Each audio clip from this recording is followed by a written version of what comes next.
Section e book version part 20ல என்ன நடக்குது பார்க்கலாம். அதுக்கு முன்னாடி நம்ம சேனலை சப்ஸ்கிரைப் பண்ணாங்க சப்ஸ்கிரைப் பண்ணிக்கோங்க. கூடவே பக்கத்துல இருக்க பெல் ஐகானை கிளிக் பண்ணிக்கோங்க. மறக்காம ஒரே ஒரு லைக் போடுங்க. வாங்க இப்ப வீடியோக்குள்ள போகலாம். லாஸ்ட் எபிசோட்ல ஜே ஃபெலிக்ஸ், இயன் அப்புறம் பர்சி 4 பேரும் பீஸா சாப்பிடறதுக்காக போறாங்க. ஃபெலிக்ஸ் பீஸா சாப்பிடுற இடத்துல ஜே கிட்ட அவரை மன்னிக்க சொல்லியும் அவருக்கு ஒரு சான்ஸ் கொடுக்க சொல்லி கேக்குறாரு. அதுல இருந்தா இந்த எபிசோட் ஸ்டார்ட் ஆகுது. ஃபெலிக்ஸ் சொன்னதை கேட்டு ஜேக்கு வார்த்தையே வரல. அப்ப யாரோ பாரு மயங்கி போன மாதிரி இருக்குன்னு சொல்றாங்க. அது ஜே காதலே விழுது. உடனே திரும்பி பாக்குறா. பக்கத்துல சியன் ஐஸ்கிரீம் சாப்பிட்டுக்கிட்டே இவளை பார்க்க என்ன பத்தி தான் பேசுறீங்களான்னு இவ கேக்குறா. அவன் இல்லன்னு தலையாட்டிட்டு இல்ல இவங்கள பத்தி இந்த அண்ணன் தம்பி ஜோடிய பத்தி சொன்னேன்னு சொல்றான். அதாவது ஃபெலிக்ஸையும் பர்சிய பத்தி தான் சொல்றான். 4 பேரு சாப்பிட்டு முடிச்சிட்டு வெளியே வர அப்போ பர்சி ஃபெலிக்ஸோட ஃபேமிலி ஃப்ரெண்ட் யாரோ வராங்க. வந்தவங்க அவங்க கிட்ட பேச்சு கொடுக்க சியனுக்கும் ஜேக்கும் அங்க வேலை இல்லாதனால 2 பேரும் பார்க்கிங் லாட்டுக்கு போயிட்டு கார் கிட்ட வெயிட் பண்ணிட்டு இருக்காங்க. அப்ப ஜே தூரத்துல அவங்க 2 பேரும் பேசிட்டு இருக்கத பாத்துக்கிட்டே சியன் கிட்ட என்னால நம்பவே முடியல, உனக்கு கூட ட்ரீட் கொடுத்துட்டாங்கன்னு சொல்றா. ஆனா சியன் அவ சொன்னதை கண்டுக்காம ஐஸ்கிரீம் சாப்பிட்டுட்டே இருக்கான். ஐஸ்கிரீம் அவன் கண்ணத்துல எல்லாம் இழுப்பிட்டு இருக்கு. அதை பார்த்த ஜே ஒரு டிஷ்யூ பேப்பரால அதை தொடக்க போறா. ஆனா சியன் அவளை தொடக்க விடாம நானே தொடச்சுக்கிறேன்னு அவ கையில இருந்த டிஷ்யூவை வாங்கிக்கிறான். சும்மா நின்னுட்டு இருந்த ஜே கொஞ்ச நேரத்துக்கு முன்னாடி ஃபெலிக்ஸ் சொன்னதை நினைச்சு பாக்குறா. அது உண்மை மாதிரி தோணுது. ஆனா அவளால முழுசா நம்ப முடியல. ஏதோ கொஞ்சம் நம்பிக்கை வந்த மாதிரி இருக்கு. அப்ப சியன் இன்னொரு டிஷ்யூ குடுன்னு கேட்க ஜே பேக்க திறக்கிறா. உள்ள பிங்க் கலர் கவர் ஒன்னு இருக்கு. அதை எடுத்து பாக்குறா. அதுக்குள்ள ஹார்ட் ஷேப்ல ஒரு லெட்டர் இருக்கு. அதை பிரிச்சு பாக்குறா. அதுல என்ன எழுதிருக்குன்னா, டியர் ஜே இது லவ் லெட்டர் கிடையாது, ஃப்ரெண்ட்ஷிப் லெட்டர். அதுக்கு மேல படிக்காம மூடி வச்சிடுறா. அப்போ ஃபெலிக்ஸும் பர்சியும் வராங்க. பர்சி முகத்தை சுழிச்சுக்கிட்டே வராரு. ஃபெலிக்ஸ் அதை பார்த்து சிரிக்கிறாரு. அப்ப பர்சி ரொம்ப தொல்லை, நான் ஏன் இவ்வளவு ஹேண்ட்ஸமா இருக்கேன்னு சொல்றாரு. அதை கேட்டு ஜேவும் சிரிக்க என்ன ஆச்சுன்னு சியன் கேட்க வந்தவர் அவர் அம்மாவோட ஃப்ரெண்டா. அவர் பொண்ணு கூட பர்சிய டேட்டிங் போக சொன்னாராம். அது மட்டும் இல்ல அந்த பொண்ணுக்கு ஜாம்பினா ரொம்ப பிடிக்கும்னு சொன்னாராம். அதை சொல்லிட்டு ஃபெலிக்ஸ் விழுந்து விழுந்து சிரிக்க சியனும் சிரிக்கிறாரு. அவங்க சிரிக்கிறத பார்த்து பர்சி கோவமா அவங்கள பார்க்க அதை பார்த்து ஜே விழுந்து விழுந்து சிரிக்கிறா. அப்ப பர்சி நீங்கெல்லாம் வீட்டுக்கு நடந்து போகணுமான்னு கேட்க உடனே அவங்க சிரிப்பை அடக்கிக்கிறாங்க. அடுத்ததா எல்லாரும் காருக்குள்ள ஏறாங்க. சியனும் ஃபெலிக்ஸும் இன்னும் லைட்டா சிரிச்சிட்டு இருக்காங்க. கடைசியா பர்சி காருக்குள்ள ஏற அப்ப ஜே சும்மா இல்லாம வாங்க ஜோம்பி கடவுளேன்னு கிண்டல் பண்ண நான் ஜோம்பி இல்ல ரொம்ப ஹேண்ட்ஸம்னு சொல்றாரு. அதை கேட்ட ஜே சிரிப்பை அடக்கிக்கிட்டே அவன் ஹேண்ட்ஸம்னு ப்ரூவ் பண்ணிக்கிட்டே இருக்கிறான்னு மனசுக்குள்ளவே சொல்ல அப்ப பர்சி நான் ஜாம்பி ஆயிட்டா கூட என் அழகுக்காக பொண்ணுங்க தான் கடிக்க வருவாங்கன்னு சொல்றான். அதுக்கு சியன் ஏசி ரொம்ப அதிகமா இருக்குன்னு சொல்ல அப்போ கீழே இறங்கலாமான்னு பர்சி கேட்க கார் இன்னும் ஸ்டார்ட் கூட ஆகல. அப்ப சியன் அது ஏசி இல்ல புயல்னு சொல்றான். அதாவது மாத்தி மாத்தி பர்சியை கிண்டல் பண்ணிக்கிட்டே இருக்காங்க. இதுக்கு மேல விட்டாக்க இவங்க 3 பேரும் சும்மா இருக்க மாட்டாங்கன்னு பர்சி காரை ஸ்டார்ட் பண்ண அதை பார்த்து 3 பேருக்கும் இன்னும் சிரிப்பு வருது. இருந்தாலும் சிரிக்காம சிரிப்பை அடக்கிக்கிறாங்க. அப்ப சியன் சும்மா இல்லாம ஜாம்பி மாதிரி நடிச்சு காமிக்கிறான். அதை பார்த்த ஜே எப்படியோ சிரிப்பை அடைக்கிறா. ஆனா ஃபெலிக்ஸால சிரிப்பை கண்ட்ரோல் பண்ண முடியல, சிரிச்சிடுறாரு. அவர் கூட சேர்ந்து சியனும் சிரிக்க அதை பார்த்த பர்சி என்ன நடக்குது, ஏன் எல்லாரும் சிரிக்கிறீங்கன்னு எரிச்சலோட கேட்க ஃபெலிக்ஸ் சிரிச்சுக்கிட்டே ஒண்ணு இல்ல காரை ஓட்டுன்னு சொல்றாரு. கார் சிக்னல்ல நிக்க வெளியே பார்த்த ஜேக்கு இதுக்கு முன்னாடி இந்த இடத்துக்கு வந்த மாதிரியே தெரியல. அந்த இடம் புதுசா இருக்கு. அதை பார்த்து ஜே வீட்டுக்கு தானே போறோம், இது எந்த இடம்னு கேக்குறா. ஃபெலிக்ஸ் சிரிச்சுக்கிட்டே வீட்டுக்கு போறோம்னு யார் சொன்னது, நம்ம டேட் இன்னும் முடியலன்னு சொல்றாரு. அதை கேட்ட ஜே இவன் ரொம்ப ஓவரா பண்றான்னு மனசுக்குள்ளவே சொல்ல அப்போ அவ போன் வைப்ரேட் ஆகுது. பார்த்தாக்க யூரி தான் மெசேஜ் அனுப்பியிருக்காரு. எப்படி போகுது, ஃபெலிக்ஸோட டேட் என்ஜாய் பண்றியான்னு கேட்டு அனுப்பியிருக்காரு. மெசேஜை படிச்சு பார்த்த ஜே கான்டாக்ட் நேம பாக்குறா. எதுக்குன்னா இதுக்கு முன்னாடி யூரின்னு சேவ் பண்ணிருப்பா. இப்போ அவர் பேரை மாத்தி பிரஸ் யூரின்னு போட்டிருக்கா. அதாவது பிரசிடென்ட் தான் பிரஸ்னு ஷார்ட்டா போட்டிருக்கா. அடுத்ததா யூரிக்கு பரவாயில்ல அவ்வளவா இல்ல எங்க கூட சியனும் பர்சியும் இருக்கிறாங்கன்னு ரிப்ளை பண்றா. அவ ரிப்ளை பண்ண அடுத்த செகண்ட் யூரி கிட்ட இருந்து அடுத்த மெசேஜ் வருது. அப்படியா கூட அவங்க இருக்கிறதுனால என்ஜாய் பண்ண முடியலையான்னு கேட்டு 2 எமோஜி போட்டு அனுப்பியிருக்காரு. அதை பார்த்து ஜேக்கு சிரிப்பு வந்துருது. சிரிச்சுக்கிட்டே அப்படிலாம் இல்ல கொஞ்சம் ஆக்வர்டா இருக்குன்னு ரிப்ளை பண்றா. அதுக்கு யூரி கிட்ட இருந்து ஆஹா நீ அவங்க கூட இருக்கிறதுனாலதான் நான் கொஞ்சம் ஜெலஸா ஆகிரம் போல இருக்குன்னு அனுப்புறாரு. அதை படிச்ச ஜே சிரிச்சுக்கிட்டே இவன் பாய் ஃப்ரெண்ட் மாதிரி நடந்துக்கிறான், அதனாலதான் மெசேஜ் பண்ணானோ ஜெலஸ் யூரின்னு சொல்லிட்டு அவருக்கு ரிப்ளை பண்றா. அமைதியா இரு சியன் இப்போ என் பக்கத்துலதான் உட்கார்ந்துருக்கான்னு அனுப்புறா. அதுக்கு யூரி ஒரு இமோஜி அனுப்ப பதிலுக்கு இவ ஒண்ணு அனுப்ப பதிலுக்கு அவர் ஒண்ணு அனுப்ப இப்படியே இமோஜியா போய்கிட்டு இருக்கு. இவங்க 2 பேரும் மாத்தி மாத்தி மெசேஜ் அனுப்புறதுனால ஜே தோல்ல சியன் சாஞ்சி இருக்கிறத ஜே கவனிக்கவே இல்ல. ஒரு கட்டத்துக்கு மேலதான் தோல் மேல பாரமா இருக்க மாதிரி தோண திரும்பி பாக்க பாக்குறா. பார்த்தாக்க சியன் அவ தோல்ல சாஞ்சுக்கிட்டு இவங்க அனுப்புற மெசேஜ் எல்லாம் படிச்சுக்கிட்டு இருக்கிறான். உடனே அவன் முகத்துக்கு நேரா மொபைலை காமிச்சு, இந்தா நல்லா பாத்துக்கோ, நீ மூக்க நுழைக்கிறது ரொம்ப ஓவர்னு சொல்றா. அதுக்கு அவன் சிரிச்சுக்கிட்டே பீஸ் சைனை காமிக்கிறான். அப்ப பர்சி யாருக்குடா மெசேஜ்னு கேட்க, யாருக்கும் இல்லன்னு சொன்ன ஜேஜே போனை மறைச்சுக்கிறா. ஏன்னா பர்சிக்கு யூரிய பிடிக்காது. பத்தாவதுக்கு ஏற்கனவே இவங்க எல்லாம் கிண்டல் பண்ணதுல கோவமா இருக்காரு. இப்போ ஜேஜே யூரி கூட மெசேஜ் அனுப்பி பேசிட்டு இருக்கான்னு தெரிஞ்சாக்க இன்னும் கோவப்படுவாருன்னு தான் அவ போனை மறைச்சுக்கிறா. அப்ப அவ மனசுக்குள்ளவே ஏன் யூரிய அவாய்ட் பண்றான்னு எனக்கு புரியல, ரேயா விஷயமா இல்ல வேற ஏதாவதா, அவன் சொல்லலனா எனக்கு புரியாதுன்னு சொல்றா. அப்போ மறுபடியும் போன் வைப்ரேட் ஆக எடுத்து பாக்குறா. இந்த வாட்டி காகாங் கிட்ட இருந்து பிஸியான்னு கேட்டு மெசேஜ் வந்திருக்கு. அதை படிச்சவ, உன் முகம் தான் பிஸி, மறுபடியும் அந்த மர்மம், என் லைஃப்ல இன்னொரு பசில், எனக்கு ஒரு ஸ்ட்ராங் ஃபீலிங் இவனுக்கும் கீஃபருக்கும் தொடர்பு இருக்குன்னு இப்படி மனசுக்குள்ளே சொன்ன ஜேஜே அடுத்துதான் அவனோட நடவடிக்கை என்னன்னு பாக்குறதுக்காக அவனுக்கு ரிப்ளை பண்ணவே இல்ல. அப்ப ஃபெலிக்ஸ் வந்துட்டோன்னு சொல்ல ஜேஜே வெளிய பாக்குறா. வெளிய கேம் ஹவுஸ் இருக்கு. பர்சி காரை நிறுத்த சியன் உடனே கீழே இறங்கி குதிக்கிறாரு. வாங்க உள்ள போகலான்னு ரொம்ப எக்ஸைட்டடா கத்துறாரு. அத பார்த்த பர்சி, இவனை எதுக்குடா கூட்டிட்டு வந்தோன்னு சொல்ல, இவன் வரக்கூடாதுன்னா நம்ம வீட்டுக்கு போகலான்னு ஜேஜே சொல்ல உடனே பர்சி சிரிச்சுக்கிட்டே சும்மா ஜோக் அடிச்சேன்னு சொல்றாரு. அடுத்துதான் 4 பேரும் உள்ள போறாங்க. அந்த கேம் ஹவுஸ 3ஆ பிரிச்சிருக்காங்க. ஒன்னு குழந்தைங்களுக்கு, இன்னொன்னு பெரியவங்களுக்கு, இன்னொன்னு ஃபுட்டும் ஷாப்பிங் ஏரியாவும். அத பார்த்து இவங்க எல்லாம் சூப்பர்னு சொல்ல அப்ப சியன் ஜேஜே கிட்ட வா இதுக்கு போகலான்னு கூப்பிடுறாரு. அது ஒரு சின்ன ட்ரெயின். அத பார்த்த ஜேஜே, இது ரொம்ப சின்னது, அதுல நம்மளால போக முடியாது, நம்ம சைஸ் ஃபிட் ஆகாதுன்னு சொல்றா. அதாவது சின்ன குழந்தைங்க போற ட்ரெயின் அது. ஜேஜே சொன்னதை கேட்ட உடனே சியன் முகம் வாடி போயிடுது. அதை பார்த்து பர்சி சும்மா இருப்பாரா? ஐயோ குழந்தை அழ போகுதுன்னு கிண்டல் பண்றாரு. ஃபெலிக்ஸ் அவர் கூட சேர்ந்துகிட்டு பாவம்னு சொல்றாரு. அவங்க 2 பேரும் கிண்டல் பண்றத பார்த்து ஜேஜேக்கு கடுப்பாகிறது. திரும்பி சியனை பார்க்க சியன் ஏறத்தாழ அழ ஆரம்பிச்சிட்டாரு. சியன், நீ ரொம்ப பெரியவன்னு ஜேஜே அவனுக்கு ஆறுதல் சொல்ல சரி சரி போலான்னு சொல்றாரு. உடனே சியன் சந்தோஷத்துல குதிக்கிறாரு. அதுக்கு ஜேஜே, ஆனா ஒரு கண்டிஷன், அவங்களும் வரணும்னு ஃபெலிக்ஸ் பர்சிய கை காமிக்கிறா. அடுத்துதான் அவங்க 2 பேரையும் பார்த்து வாங்கன்னு கூப்பிட அவனுங்க வராம என்னன்னு கேக்குறானுங்க. நாம எல்லாரும் இதுல போறோம்னு ஜேஜே சொல்ல, சீக்கிரமா வாங்க கிளம்ப போகுதுன்னு சியன் சொல்ல, நீங்க போங்க எங்களை கூப்பிடாதீங்கன்னு பர்சி சொல்ல, ஜேஜே நீ என் கூட வான்னு சியன் ஒரு பக்கம் கூப்பிட, ஆனா ஜேஜே நீங்களும் எங்க கூட வரணும்னு அவங்க 2 பேரையும் பார்த்து சொல்ல பர்சி ஃபெலிக்ஸ் கிட்ட நீ போன்னு சொல்றாரு. அவ நம்ம 2 பேரையும் வர சொன்னா என்ன மட்டும் இல்லன்னு ஃபெலிக்ஸ் சொல்ல, அப்புறம் என்ன 2 பேரும் மாத்தி மாத்தி ஆர்கியூ பண்ணிக்கிறாங்க. அதை பார்த்த ஜேஜே சியன் கிட்ட நீ போயிட்டு 4 டிக்கெட்டை வாங்குன்னு சொல்லிட்டு அவங்க கிட்ட போய் அவங்க 2 பேரும் இழுத்துக்கிட்டு ட்ரெயின்குள்ள போறா. பர்சி நாங்க வரமாட்டோம்னு சொல்ல ஜேஜே விடாம கூட்டிட்டு போறா. அடுத்ததா பர்சிய ஒரு இடத்துல உட்கார வச்சு அவர் தப்பிக்க முடியாதபடி பக்கத்துல உட்கார்ந்துக்கிறா. அதுக்கப்புறம் சியன் எங்கன்னு பார்க்க சியன் டிரைவர் பக்கத்துல உட்கார்ந்து இருக்கான். அதை பார்த்த ஃபெலிக்ஸ் நாங்க ஏன் இங்க வந்தோம்னு கேட்க அப்ப பர்சி, இந்த டேட்டை யார் பிளான் பண்ணது, இது ரொம்ப அவமானமா இருக்கு, ஏன்னா இது குழந்தைங்களுக்கு உண்டான ட்ரெயின்னு சொல்றாரு. அப்ப எங்களை ஏன் இங்க கூட்டிட்டு வந்தீங்கன்னு ஜேஜே கேட்க, நீ தானே இந்த இடத்துக்கு போகணும்னு சொன்னேன்னு பர்சி சொல்ல உடனே ஜேஜே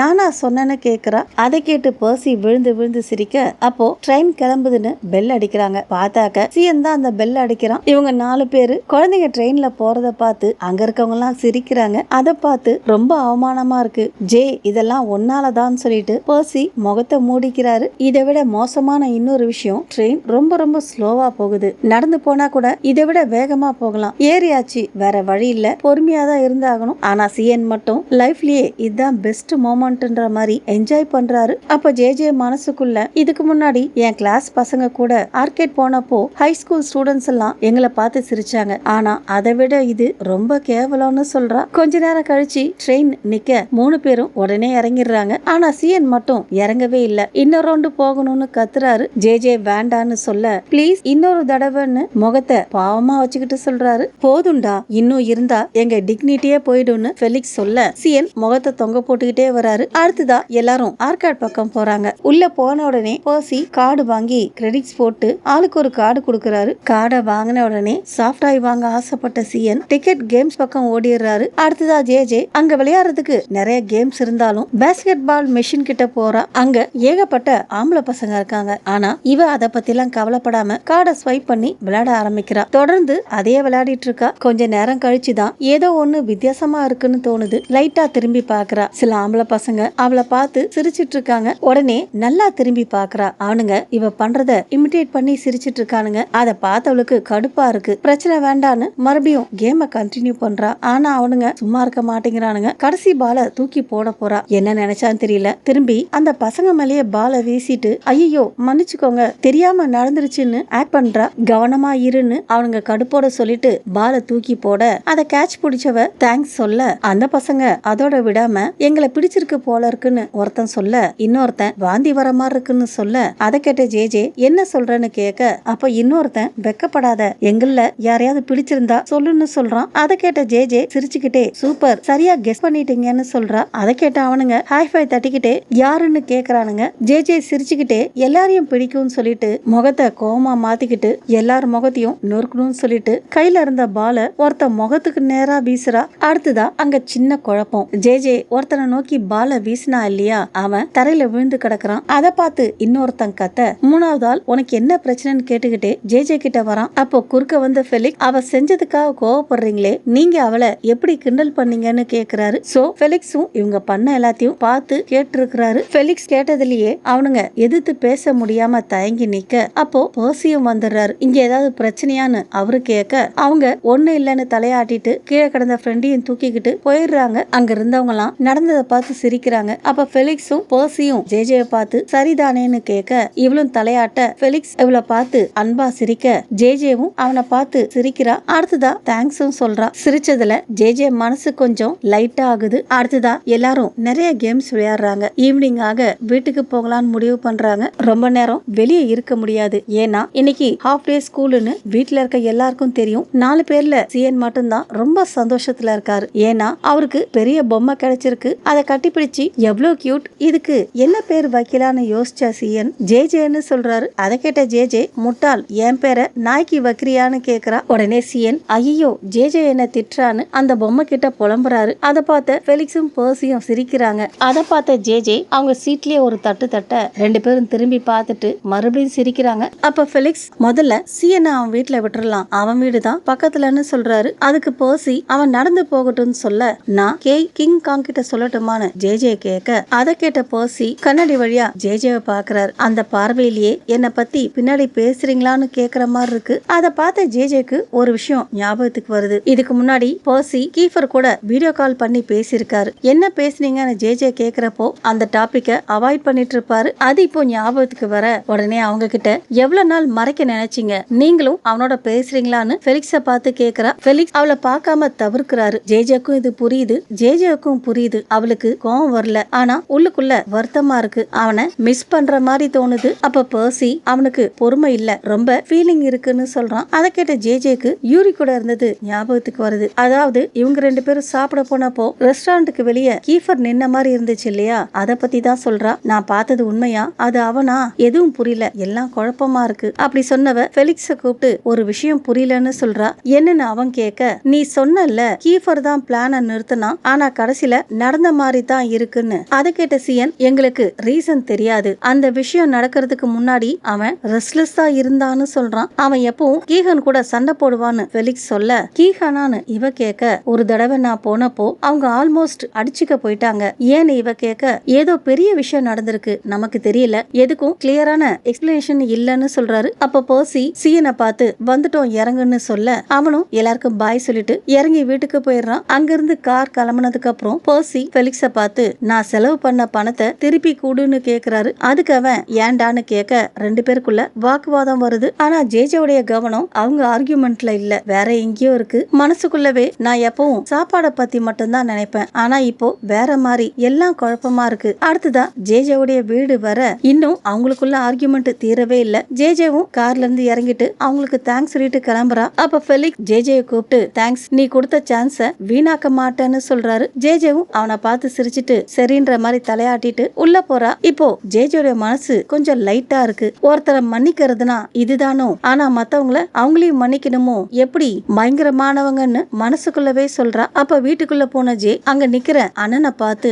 அப்படியே நின்னுறா. ஏன்னா அவன் ரொம்ப கோவத்துல நின்னுட்டு இருக்கான். இவளை பார்த்த உடனே இன்னைக்கு ஹாஃப் டே தானே ஏன் இவ்வளவு லேட்டா வரன்னு கேக்குறாரு. இப்பதான் ஜேஜேக்கு பெரியம்மா கிட்ட சொல்லாம போனது ஞாபகத்துக்கு வருது. உடனே அண்ணன் கிட்ட நாங்க வெளியே சாப்பிட போனோம்னு சொல்றா. நீ இப்பதான் ஹாஸ்பிடல்ல இருந்து வந்திருக்க ஜே அத மறந்துடாதன்னு அண்ணன் சொல்ல அவரு என்ன சொல்ல வர்றாருன்னு ஜேஜேவுக்கும் புரியுது. அவரு இவளை நினைச்சு கவலைப்படுறாரு. அத புரிஞ்சுகிட்டவ சாரி முதல்ல முன்னாடியே மெசேஜ் அனுப்பியிருக்கணும்னு சொல்றா. அதை கேட்டு அவரு மூச்சை நல்லா இழுத்து விட அதை பார்த்த ஜே அவரு ஏற்கனவே பல பிரச்சனைகளால அழுத்தத்துல இருக்காரு. நானும் இன்னொரு சொம கொடுக்கறேன்னு சொல்றா. அப்ப அண்ணன் பரவாயில்ல போய் ட்ரெஸ்ஸ மாத்திக்கிட்டு வா, அம்மா ஸ்நாக்ஸ் வச்சிருக்காங்கன்னு சொல்லிட்டு வெளியே கிளம்பிடுறாரு. ஆனா ஜே போகாம போற அண்ணனையே பாக்குறா. அவரு ரொம்ப சோர்வா தலைமுடிய கூட சரியா சீவாம இருக்கிறாரு. அடுத்துதான் ரூமுக்கு போன ஜே ஃப்ரெஷ் அப் ஆயிட்டு ட்ரெஸ்ஸ மாத்திக்கிட்டு வர போன் ரிங் ஆகுது. எடுத்து பாக்குறா. யூரி தான். வீட்டுக்கு வந்துட்டியா, மெசேஜ பார்த்த உடனே ரிப்ளை பண்ணுன்னு மெசேஜ் அனுப்பியிருக்காரு. இவளும் வந்துட்டேன்னு ரிப்ளை பண்ண ஆஹாஹான்னு ரிப்ளை பண்றாரு. அத படிச்ச ஜே அவன் ரொம்ப சந்தோஷமா இருக்கிற மாதிரி இருக்கு. அத பார்த்தா எனக்கு கொஞ்சம் பொறாமையா இருக்கு. அந்த சந்தோஷத்தை எனக்கு கொஞ்சம் ஷேர் பண்ணிருக்கலாம்னு சொல்றா. அடுத்ததா போனை வச்சுட்டு பேக பாக்குறா. பேகுக்குள்ள அந்த லெட்டர் இருக்கு. அதை பார்த்த ஜே முன்னாடி முழுசா படிக்க முடியல, யாரு எழுதுனாங்கன்னு கூட தெரியல. ஆனா ஹேண்ட் ரைட்டிங்க பார்த்தா பொண்ணு எழுதுன மாதிரி இருந்துச்சு. அப்படி சொன்னவ அந்த லெட்டர் எடுத்து படிக்க ஆரம்பிக்கிறான். என்ன எழுதி இருக்குன்னா, டியர் ஜே இது லவ் லெட்டர் இல்ல, ஃப்ரெண்ட்ஷிப் லெட்டர்னு சொல்லலாம். ஃபர்ஸ்டா நம்ம லவ்வர்ஸ் இல்ல, ப்ளீஸ் இந்த லெட்டரை முடிஞ்ச வரைக்கும் படிச்சிரு. நான் எக்ஸ்பிளைன் பண்ணணும், மன்னிப்பு கேட்கணும். முதல்ல சாரி, உன்னை நல்லா தெரியாம இருக்கும் போதே அந்த பிளான்ல நான் சேர்ந்தது தப்பு. என் கோபம் எனக்கு நடந்த விஷயத்துக்காக கோபம், நான் நேசிச்ச மனிதருக்காக கோபம், அது எல்லாம் ஓ மேல விழுந்துருச்சு. இத படிச்ச ஜேஜேக்கு குழப்பமா இருக்கு. ஏன்னா இது வரைக்கும் எழுதியிருக்கிறத பார்த்தாக்க ஒரு பொண்ணு எழுதுன மாதிரி தோணுது. அப்புறம் சின்ன இன்ஃபர்மேஷன், நான் போடுற டிராமாஸ் எல்லாத்துலயும் கொஞ்சம் வயலன்ஸ் ஜாஸ்தியா இருக்கு, அதனாலதான் கேப் விட்டு போடுறேன். தொடர்ந்து போட்டாக்க சேனலுக்கு பிரச்சனை வருது. லாஸ்ட் சேனல் அப்படிதான் போயிடுச்சு. நான் கேப் விட்டு போறதுக்கு இது மட்டும்தான் காரணம், வேற எதுவும் இல்ல, கொஞ்சம் புரிஞ்சுக்கோங்க. வாரத்துக்கு 2 வீடியோ எப்படியாவது போட்டுறேன், வாங்க இப்போ வீடியோ கண்டினியூ பண்ணலாம். அப்படி நினைச்ச ஜே மறுபடியும் அந்த லெட்டரை படிக்க ஆரம்பிக்கிறா. நம்ம ஃப்ரெண்ட்ஸ் ஆனப்போ நான் பேக் அவுட் ஆகணும்னு நினைச்சேன். ஆனா கீஃபருக்கு பயந்து எதுவும் சொல்ல முடியல. ஏன்னா யாராலையும் அவனை எதிர்க்க முடியாது. ஈவன் யூரியால கூட முடியலன்னு சொன்னான். நீ டிராப்ல விழறத பார்த்து நான் கோவமா இருந்தேன். ஆனா பேச யாருமே இல்ல. அதுக்கப்புறம் தான் எனக்கு புரிஞ்சுது, கீஃபரே அவன் போட்ட டிராப்ல சிக்கிக்கிட்டான்னு. அவன் சொன்ன வார்த்தைங்க ஏன் அப்படி இருந்துச்சுன்னு எனக்கே தெரியல. எல்லாரும் ஷாக்கா இருந்தோம். என் மனசு கலங்கிடுச்சு. நீ லேசின்னு தெரியும், சோ ஷார்ட்டா முடிச்சிடுறேன். நான் உன் ஃப்ரெண்டா இருக்கணும், எனக்கு இன்னொரு சான்ஸ் கொடு. இப்படிக்கு ஹேண்ட்ஸம் கேலிக்ஸ்னு போட்டிருக்கு. லெட்டரை படிச்சு பார்த்த ஜே என்னடா இது கேலிக்ஸா, ஹேண்ட் ரைட்டிங்க பார்த்தா பொண்ணு மாதிரி இருக்கு, மிக்கா இல்லன்னு எனக்கு தெரியும். ஆனா நான் சீரியஸா ஒரு பொண்ணு எழுதலான்னு நினைச்சேன். அப்படி சொன்னவ மறுபடியும் கடைசி பார்ட்ட படிச்சு பாக்குறா. கீஃபர் கூட விக்டிம் ஆனான்னு அதை படிச்சவ இதையதான் ஃபெலிக்ஸ் சொன்னான். ஜேக்கு ரொம்ப குழப்பமா இருக்கு. கேலிக்ஸ், ஃபெலிக்ஸ், சியன், டேவிட் எல்லாரும் ஒரே மாதிரி தான் சொல்றாங்க. கீஃபர் உண்மையாவே என்ன நேசிச்சான்னு. ஆனா அவன் ஏன் என்ன காயப்படுத்தினா, என்ன மறைக்கிற கீஃபர்? இப்படி கேள்வி கேட்டவ லெட்டரை டேபிள் மேல வச்சுட்டு சாப்பிடலான்னு கிச்சனுக்கு போறா. போற வழியில ஆஞ்சலோ ரூமை கிராஸ் பண்றப்போ ஒரு பேப்பர் வந்து அவ கால் கிட்ட விழுது. அது ஒரு பிரிண்டட் ரிப்போர்ட். ஆனா அதை படிக்கிறதுக்கு ஜேக்கு சோம்பேறித்தனம். அது ஆஞ்சலோ ரூமுக்குள்ள இருந்து வந்ததுனால ரூமுக்குள்ள பாக்குறா. தர முழுக்க இந்த மாதிரி பேப்பர் செதறி கிடக்குது. காத்தால செதறி இருக்கும்னு புரியுது. பார்த்தாக்க ஜன்னல் கதவை சரியா மூடாம போயிட்டு இருக்காரு. அதை பார்த்த ஜே ரூமுக்குள்ள போயிட்டு ஜன்னல் கதவை மூடிட்டு கீழே கிடந்த பேப்பர்ஸ் எல்லாம் எடுத்து வைக்கிறா. அது கூட ஒரு போட்டோ இருக்கு. எடுத்து பார்த்தாக்க போட்டோல இருக்கிறது ஜே தான். அதுவும் ஸ்கூலுக்குள்ள போற மாதிரி இருக்கு. அதை பார்த்த ஜே மனசுக்குள்ள அண்ணன் எதுக்காக இதை வச்சிருக்கான்னு தோணுது. அடுத்ததான் அந்த போட்டோவை திருப்பி பாக்குறா. போட்டோக்கு பின்னாடி நீ தனியா போக கூடாது, உன் கதையை முடிக்கிறதுக்கு எனக்கு ஒரு சான்ஸ் கொடுக்கற மாதிரி இருக்குன்னு எழுதி கீழே ஆர் சாட்டோன்னு போட்டிருக்கு. சாட்டோனா ரியாசுகே சாட்டோவா? இதுக்கு முன்னாடி யூரி சண்டை போட்ட அவனா? என்ன டார்கெட் பண்றவங்க நிறுத்திட்டாங்கன்னு நினைச்சேன். ஆனா என்ன இது? அப்படி நினைச்ச ஜேக்கு கையெல்லாம் நடுங்குது. அடுத்ததா அந்த பேப்பர்ஸ் கூட இருந்த பிரவுன் கலர் என்வலப்பை எடுத்து பாக்குறா. அதுக்குள்ள நிறைய போட்டோஸ் இருக்கு. எல்லாமே ஜே தான். ஒவ்வொரு போட்டோவா திருப்பி பாக்குறா. எல்லா போட்டோக்கு பின்னாடியும் அந்த சாட்டோ மிரட்டுற மாதிரி ஏதாவது எழுதி வச்சிருக்கான். நான் எல்லாத்தையும் படிக்க முடியாது, அதனாலதான் ஜெனரலா சொல்லியிருக்கேன். யூரி கீஃபர் மேல இருக்க கோவத்தை தான் சாட்டோ இவ மேல காமிக்க பாக்குறான். மத்தபடி இவளுக்கும் அவனுக்கும் எந்த சம்பந்தமும் இல்ல. அதெல்லாம் படிச்ச ஜே என்னோட உயிரே இத்தனை நாளா அவன் கண்காணிப்புல இருந்துச்சா? அவ இப்படி நினைச்சிட்டே இருக்கும் போது அங்க வந்த ஏரிஸ், ஹேய் என்ன பண்ணிட்டு இருக்கன்னு கேட்க ஜே திரும்பி அவனை பாக்குறா. அவளால பேச முடியல, பயத்துல உறைஞ்சு போயிருக்கா. கண்ணுல கண்ணீர் முட்டிக்கிட்டு நிக்குது. நான் கேட்டுட்டே இருக்கேன், பதில் சொல்ல மாட்டியான்னு கேட்டுக்கிட்டே உள்ள வந்த ஏரிஸ், இதெல்லாம் அண்ணனுக்கு பிடிக்காது. சொன்னவர் அவ கையில இருக்க போட்டோஸ பார்த்துட்டு அது என்னன்னு கேட்டுட்டு அவ கையில இருந்த போட்டோஸ் எடுத்து பாக்குறாரு. பார்க்க அவர் முகம் மாறி போயிடுது. யார் இந்த சாட்டோ? அவன் எதுக்காக இந்த மாதிரி எழுதி இருக்கான்னு கேக்குறாரு. ஜேவால பேசவே முடியல. பக்கத்துல இருந்த டேபிள இறுக்கமா பிடிச்சிட்டு நிக்கிறா. அவகிட்ட இருந்து பதில் வராம இருக்கிறதுல இருந்தே ஏரிஸும் புரிஞ்சுக்கிறாரு. நான் தான் சொன்னல யூரி கீஃபர் கிட்ட இருந்து தூரமா இருன்னு. இருந்தியா? எனக்கு தெரியும் இதான் நடக்கும்னு. தயவு செஞ்சு லெக்சர் பண்ணாதன்னு ஜே சொல்ல உடனே ஏரிஸ் யாருக்கோ கால் பண்றாரு. அடுத்ததா இவகிட்ட எவ்வளவு நாளா இது நடக்குதுன்னு கேட்க எனக்கு தெரியலன்னு இவ சொல்ல இதுக்கு என்ன அர்த்தம்னு அவர் கேட்க அண்ணன் ரூம்ல இப்பதான் நான் பார்த்தேன்னு இவ சொல்ல ஏரிஸ் போன் பண்ண ஆள் போனை எடுக்காதனால அவர் இன்னும் கடுப்பாகிறாரு. அண்ணன் எங்க போனான்னு தெரியுமான்னு கேட்க